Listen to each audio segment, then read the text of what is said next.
What's going on, y'all?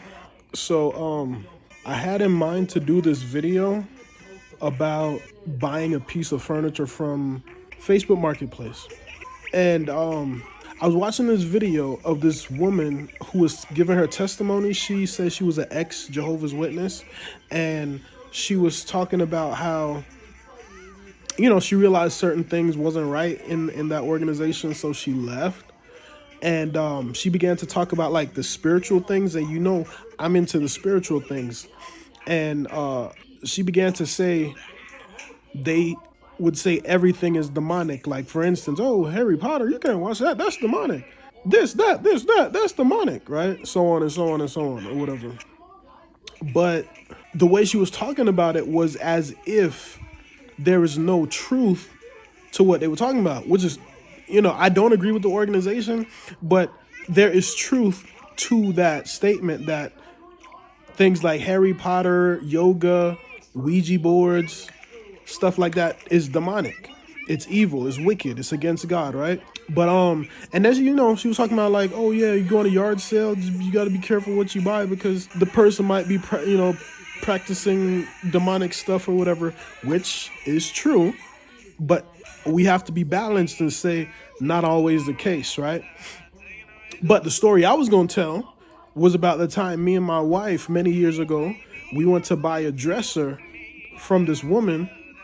And it's weird because like she was selling it for her neighbor. She said her neighbor wasn't home and she was selling it for her. After we left, we were like, I wonder, did she play her neighbor? Like, did she finesse her neighbor? I don't know. But the reason I wanted to do the story about the dresser was because, in fact, there was something attached to it. So we went to get the furniture, right? We went to get the dresser, and nothing was wrong with it. Like, it was like, okay, see, it could use some touch-ups here and there or whatever. But one day, like, I used to work nights. I can't remember which job. There was a few jobs I worked nights or whatever. But I used to work nights, like I say, and I came home, and this was before I had kids, so it was just me in the house, you feel me? So I came home, my wife left, and I went to sleep.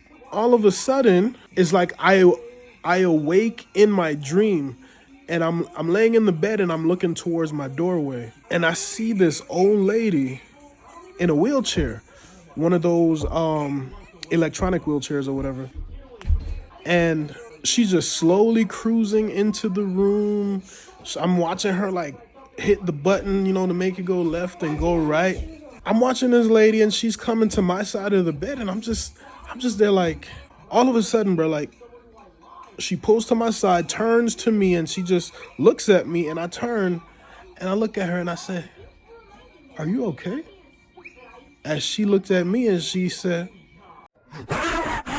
and she kept doing that, like I kid you not, for however long it was. And then at some point, I wake up out of the dream. That particular story is to illustrate the fact that yes, at times there are spirits attached to certain items. Could be furniture, it could be clothes, it could be a phone, it could be a picture, whatever it is.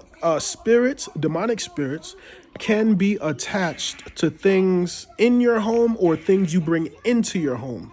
But like I always say, get out your flesh and get in the spirit. God bless.